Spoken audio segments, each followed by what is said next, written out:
You're going to start an assignment called a creative PowerPoint. And I want this assignment to be different than probably almost any other PowerPoint that you've created. Normally when you're using PowerPoint, you will use the templates and the designs that they give you. I want you to create everything from scratch. Create everything from a blank slide. You have a handout in Angel that you should have printed out and be able to refer to that will tell you the options that you may create for your creative PowerPoint.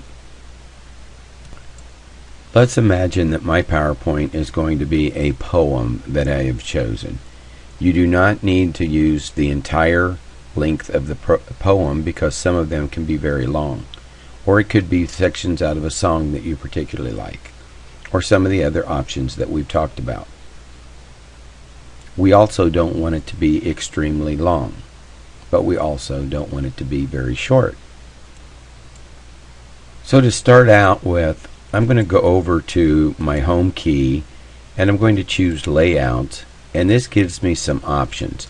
I've already chosen a blank layout, and then I went ahead and I went to new slide and added several new slides, all of which are blank layouts.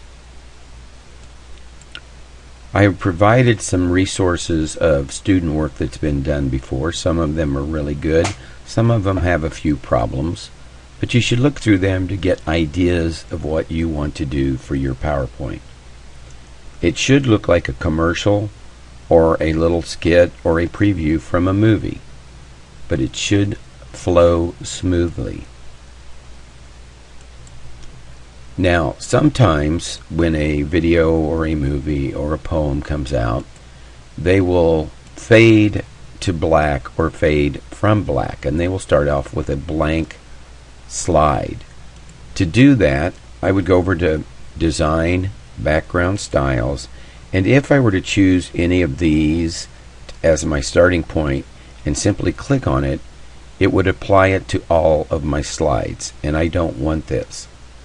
Instead, I'm going to go to Format Background, Solid Fill, or you can look at your other options, but don't make it too dramatic. I'm going to go to a black fill, and I could apply it to all, but I'm simply going to put it on that one. For my next slide, and again this would vary on to what your poem or whatever you're doing, I'm going to make my second slide a little different. I had to double click on that to identify the second slide instead of the first. I'm going to go to the same spot, Format Background, only this time I'm going to pick a picture, and I'm going to go to File, and I'm going to go, and I have quite a few files here, and I'm going to pick this picture that I want to embed or put into the background and simply close it again.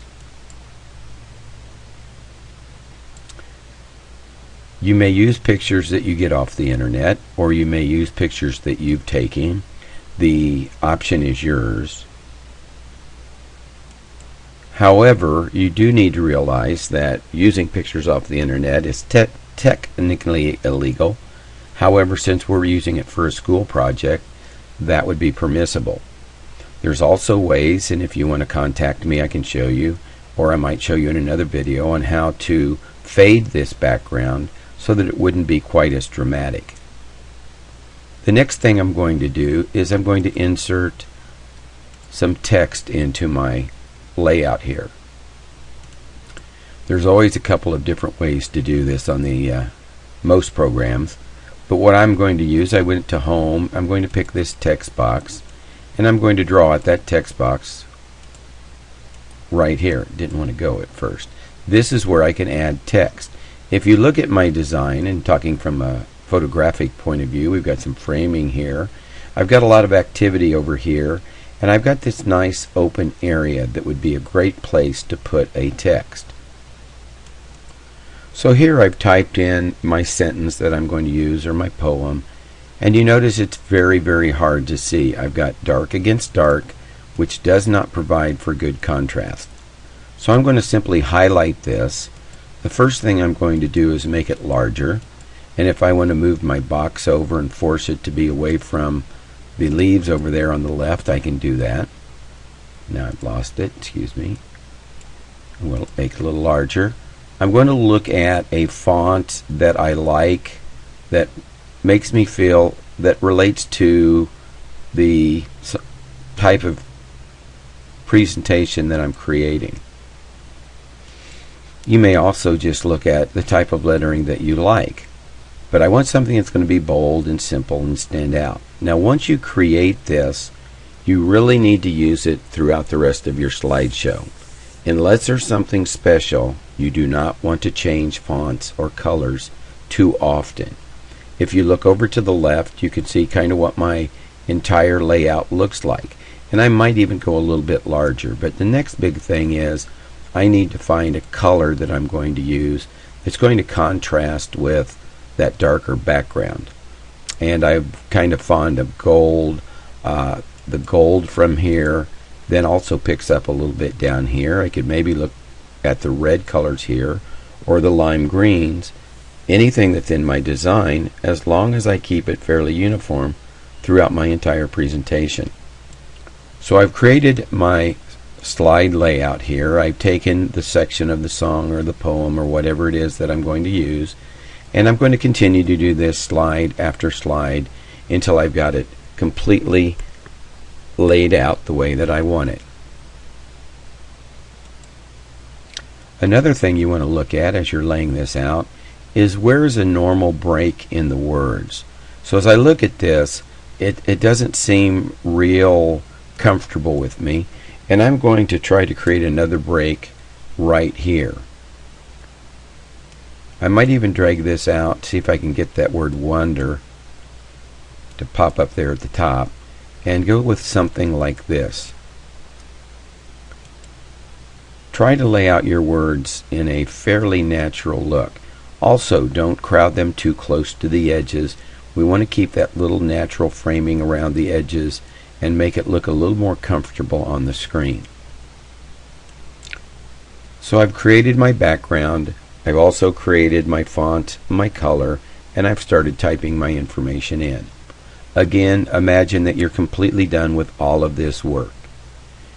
You really do want to go in order, or else it might make extra work for you later to go back and change things around. But always look for a picture that's got an area that you can put your lettering in and make it easy to read. Now PowerPoint 2010's got great transitions, and what transitions is going from slide to slide. If I were creating a very long PowerPoint slide that might take a 20-minute, 30-minute presentation, I would probably change these around a little bit. But since mine is very short and it's fairly uniform, I probably want to just find one transition that I like, and by simply putting your cursor over that transition, it should show you what it's going to look like. Because I'm recording this, it's forcing me to click on it. But once I find one that I really like, I'm just going to go over and I'm going to apply it to all. And that transition would be the same for all of my slides. It really should be short and sweet. Do not spend a lot of time changing colors. We're going to spend a lot of time changing backgrounds and finding pictures that fit, but avoid trying to do too many little bitty things with this. One transition, go to the rest. Now, animation is going to be how I bring things into my slide. And since I am really only bringing my text into the slide, again, I'm probably going to keep it the same on every slide that I go to. So I would simply highlight that box, and again, by holding my cursor over the top of it, it's going to show me what my animation would look like. Now, you don't want to have too many really fancy ones like swivel. That really distracts from the meaning of your presentation, and it's really a distraction, and I would recommend not using that. If you want to get rid of that, one way to get rid of it would be to open up your animation pane and go to remove and find another one that's going to be a little bit smoother. Now, if you're only going to have one text box per slide, you shouldn't have too much trouble bringing it in. But if you have two different things that you want to bring in, for example, I've created a second text box here, I've got a little bit of a problem because I don't have an open area to put that. So what I'm going to do is I'm going to just make it appear, then I'm going to make it leave, and that would be my exit right here, and I'm just going to make it fade right back out. Then I'm going to go to this one and I'm going to make it appear again, and I'm going to drag that right up. If you notice, this is the first step, this is the second. Then I'm going to bring it up and I'm simply going to play it, and that one fades in, the other one fades out. And I can work on the timing a little bit later. I can change that around and you can play on that. But it brings the first one in, fades it out, brings the second one in. Obviously the timing is very distracted right there. But by doing that, I can allow myself to bring in two different fonts or two different groups of letters on the same slide. And that's just a nice option. But again, keep it simple. Don't drag it out too long. Make it go at a nice speed. So what we've done here is we've showed you how to insert blank slides.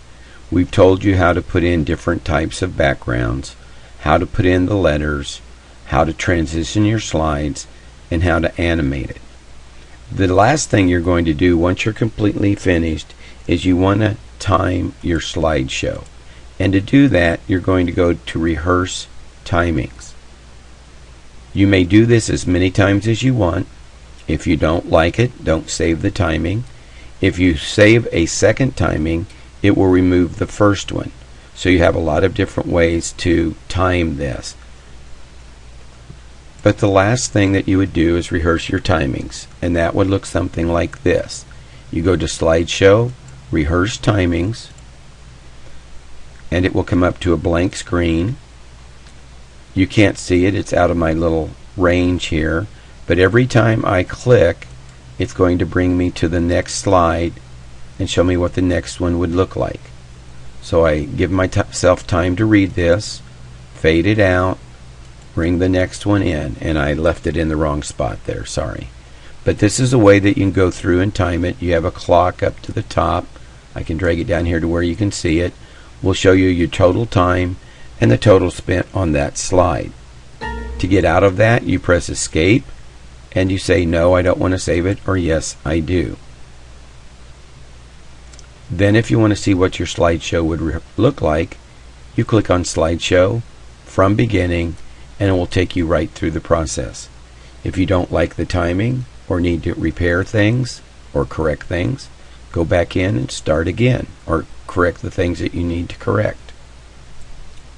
Now again, this is a PowerPoint presentation probably unlike many that you've ever done. Most of my students have not done some in this manner, and I call this the creative PowerPoint. And again, I expect it to be more like a commercial, and as a matter of fact, you could do it as a commercial, and it needs to run and operate on itself. Once you are done with this project, you will drop that in the Dropbox in Angel, and I will grade them individually.